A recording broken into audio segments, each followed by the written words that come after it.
We look forward to having Nikki Wesley here with us in studio every Thursday because that's when you'll find your local paper at your front doorstep. And Nikki is here to tell you what to look for, some of the great stories for this week. Absolutely.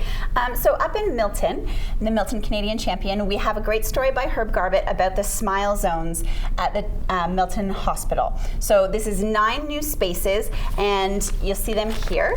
9 new spaces that are essentially there to help bring comfort to kids. So, you know, you go to the hospital and part of what it is all about is obviously, you know, getting stitches or doing whatever it is you're there to do.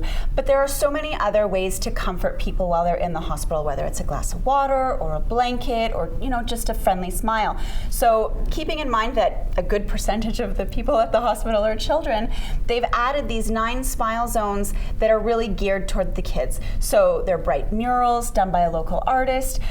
In the ER, there's actually now, in the waiting area, there's a space for kids to play. Nice, because you could be there for quite a while. You can be there for quite a while.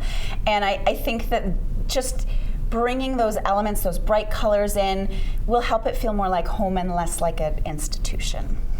Make it a little less scary. Less scary, absolutely. And then moving into Burlington, the Ontario Electrical System Safety Authority, are warning residents about the new TikTok challenge with the electrical sockets. And so what is the TikTok challenge? So the TikTok challenge is essentially to put a plug partially into an electrical socket and then touch it with metal or a penny, and you get shocked and it short circuits. It can short circuit the actual outlet. It causes smoke and causes sparks, and I don't know why. It's very dangerous. It's very dangerous. We have no idea why anyone would take on this challenge. We don't think this is a good idea, but also it can really damage your circuitry. It can damage the wires in the wall, and they're warning that it can start house fires, and it can start them on the side that you can't see, so inside the wall. That's very scary. And so that's a very scary thing. So if you have children, maybe warn them, this is not a good idea.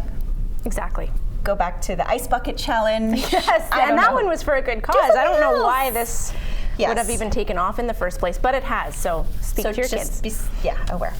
And then finally, in Oakville, the Halton Environmental Network is doing a food waste study. And they started this back in November. Here you see Mayor Rob Burton and student Luca. And Luca is explaining to Mayor Burton how to effectively measure your food waste. So the first portion of this study was November, December, and as citizen scientists were signing up to measure their food waste for an entire week, which is quite a commitment. Yes. Now they've moved into phase 2, which is asking people to go online at www.henwaste.org and take a survey there. It's about 4 minutes, and it's just talking about your habits and things around your actual food consumption. And this is something easier that everyone can do. Yes, it only takes 4 minutes, not an entire week.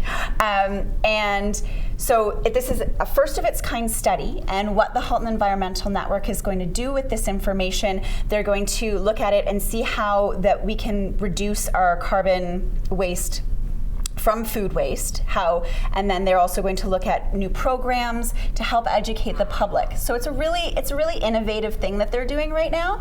So really cool, takes 4 minutes, go participate. Reduce your carbon food print? Food print, that's right. So